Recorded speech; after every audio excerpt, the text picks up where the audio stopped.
Retrouvez les invités de l'été sur Radio Cool Direct.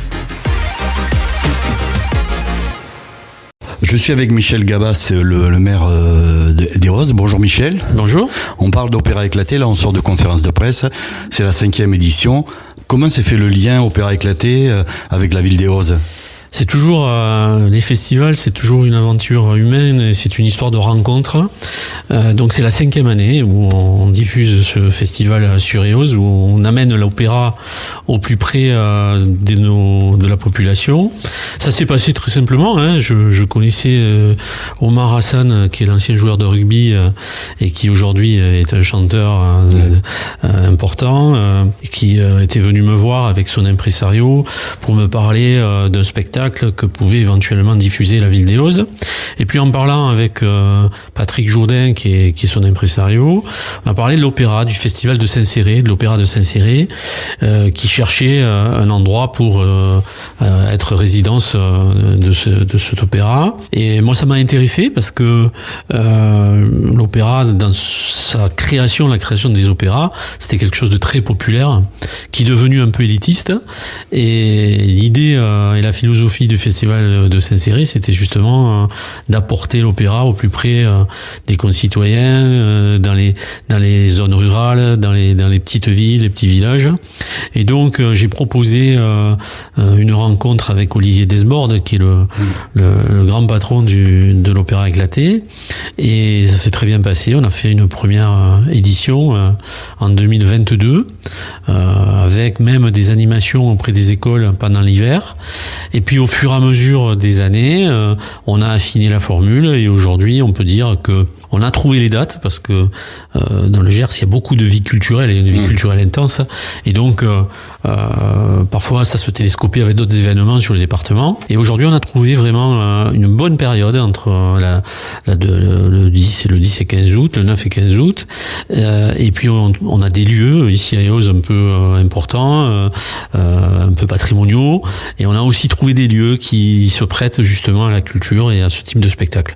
Donc on est en 5e année, on se connaît maintenant, c'est une famille, on se fait confiance, et quand vous regardez un peu l'histoire de tous les festivals, quels qu'ils soient, en France, même dans le Gers, il y a toujours au départ une histoire de rencontre entre des personnes, avec une affinité qui se crée, avec une confiance qui se crée. Et donc aujourd'hui, bien, on travaille à toute confiance, et on est ravis qu'on a maintenant un public qui s'est attaché à ce festival, un public qui est fidèle, qui revient et qui va s'élargir, puisque les dates vont s'ouvrir maintenant un peu plus au tourisme. Alors, le fait de changer les dates, là, vous vous êtes aperçu à quel moment c'est la 5e édition On s'est aperçu de ça il y a 2 ans. 2 ans, il y avait des dates qu'on avait prises qui étaient... même il y avait 2 événements en même temps sur Eos.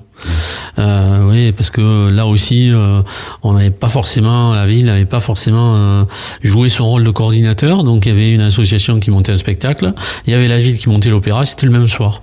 Et donc là, on s'est dit, il faut qu'on se pose pour essayer d'avoir des dates beaucoup plus pertinentes.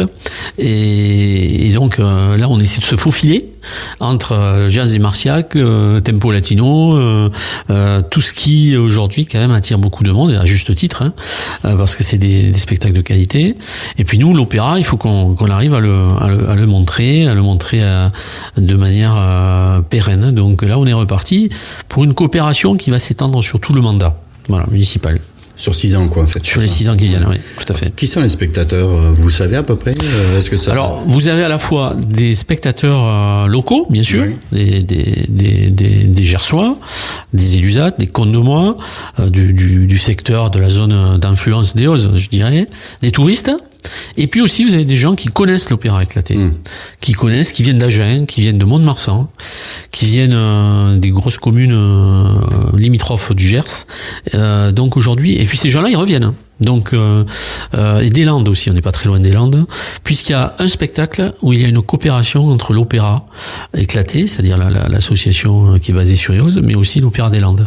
Donc voilà, ça vient un peu de partout, et moi je trouve que c'est bien parce que ça donne une bonne image de notre ville, de notre efforts qu'on fait pour la culture.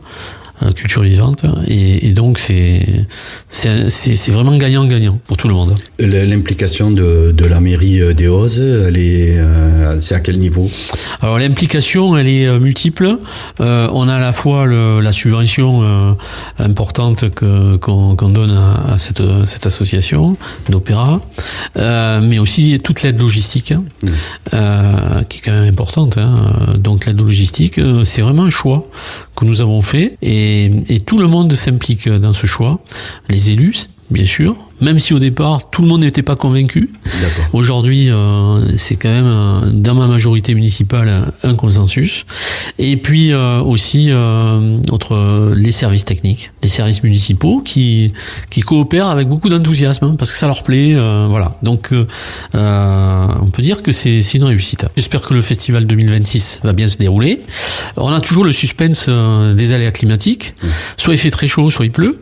Donc j'espère qu'on va avoir une semaine du 9 au 15 août qui sera propice au spectacle en plein air dans le cloître classé du Collège Saint-Orin, qui aussi fait partie du patrimoine de la ville, qui participe au rayonnement de la ville, collé à la cathédrale. Donc voilà, j'espère qu'on va voir du temps et du public. Merci Michel. Merci à vous. C'était les invités de l'été sur Cool Direct.